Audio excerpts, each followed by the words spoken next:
Hello students, मैं सिद्धार्थ कुमार स्वागत करता हूं आपको इस वीडियो में। और आज हम लोग चैप्टर बहुपद है क्लास 10 का पार्ट 2 उसे हम लोग अध्ययन करेंगे। प्रश्नावली 2.1। तो सबसे पहले हम लोग इसमें अध्ययन करेंगे कि बहुपद कहते किसे। ऐसे बीजीय व्यंजक जिनमें चर की राशियां केवल ऋणोत्तर पूर्णांक अर्थात धनात्मक तथा शून्य घात के रूप में हो उसे हम बहुपद कहते हैं।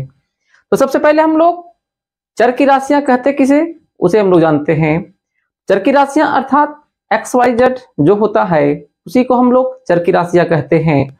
और ऋणोत्तर पूर्णांक अर्थात जो धनात्मक व शून्य हो उसे हम लोग ऋणात्मक पूर्णांक कहते हैं।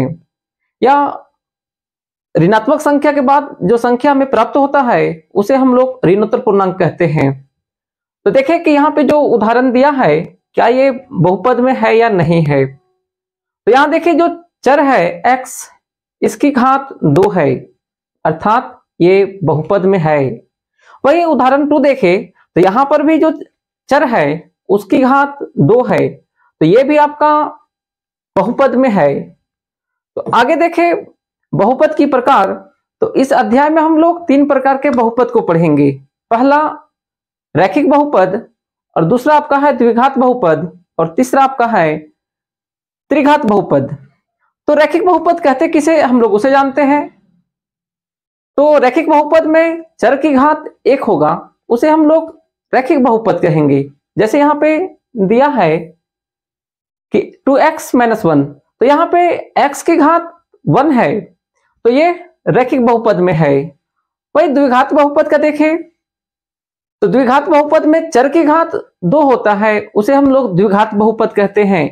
यहाँ पे उदाहरण में देख सकते हैं y² - 2 दिया है तो यहाँ पे जो चर है y इसकी घात 2 है अर्थात ये द्विघात बहुपद है।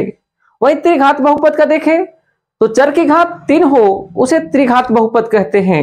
और यहाँ हम लोग उदाहरण देखें तो उदाहरण में हम लोग यहाँ देख सकते हैं कि 3x³ - 2x² + x - 1 तो यहाँ पे जो चर है उसकी घात 3 है अर्थात ये त्रिघात बहुपद है।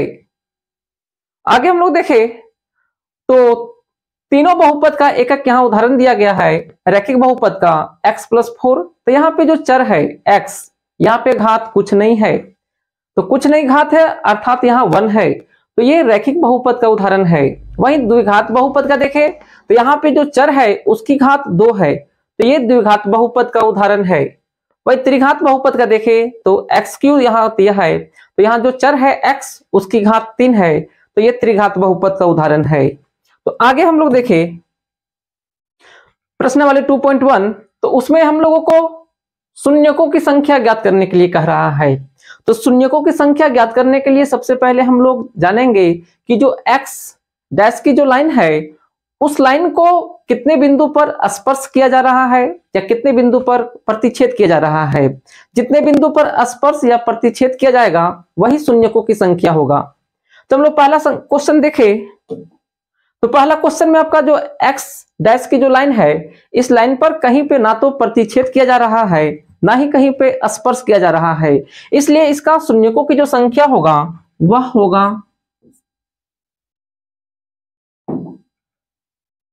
0 होगा 0। वही दूसरा क्वेश्चन अगर देखें तो x डैश की जो लाइन है वह एक बिंदु पर प्रतिच्छेद किया जा रहा है इसलिए इसका शून्यकों का जो संख्या होगा वह 1 होगा। और आगे का क्वेश्चन देखें तो आगे का क्वेश्चन जो तीसरा नंबर है यहां पे देखें x डैश की लाइन पर 3 बिंदु पर प्रतिच्छेद किया जा रहा है इसलिए इसका शून्यकों की जो संख्या होगा वह होगा 3।